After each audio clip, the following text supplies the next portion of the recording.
much.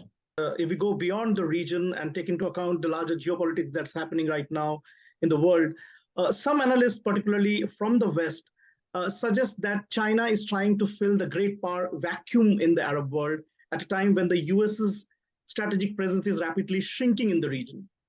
Now, do you agree with this assessment? And is this a view that is also held in the Arab countries about China's outreach in the region? No, I think the region is, as I said, is very optimistic about the prospect of the relationship between China and the Arab world. And it is indeed, there are a lot of changes that are happening in the region and in the whole world when it comes to the world order, etc. But let's not exaggerate and just speak of the bilateral relationships between Saudi Arabia and China, for example. China is considered to be the biggest trading partner for the Kingdom of Saudi Arabia. And China 20 years ago used to be the biggest trading partner for 12 nations in the world. Right now, just 20 years afterward, it became the biggest trading partner of 120 nations in the world. So we are speaking of more than 60% of the, or even more, the world nations. So it is indeed very important to have a strong relations with the Chinese nation. And it is indeed Saudi-US relations is not at its best right now, but the US remains the kingdom's biggest security partner, as China is the biggest economic partner. The kingdom is not interested, I think, in my opinion, when it comes to world powers. I think the kingdom is not interested to become a pawn in the chessboard, but a professional player, I would say. So Saudi Arabia will follow its own national interests and put these interests above all.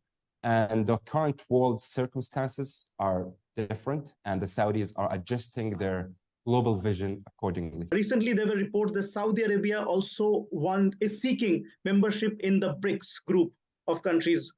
Could you elaborate on the reasons behind Saudi Arabia's interest in joining the BRICS? Yeah, I've been actually listening to some comments about this in the media. We haven't seen like a specific document that says that Saudi Arabia actually asked to be part of BRICS, but it seems to be the case.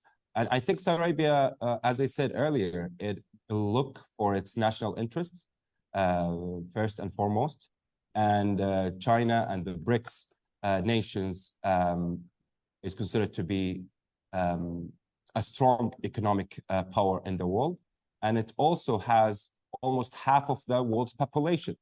So we are speaking, if we speak about China, 1.4 billion, and India 1.4 as well. So we are speaking of almost just the two nations are actually almost half of the world population, or 40%. So it is very important for the kingdom to diversify its relationships. It is very important for the kingdom to diversify its economy. It needs to diversify its political relationships as well. So we are not trying to join a specific group to be against another, not at all. Saudi Arabia, as I said, will always look after its national interests, and I think Saudi Arabia is succeeding so far. Thank you very much, Salman, for sharing your views so candidly with us. Oh, thank you so much.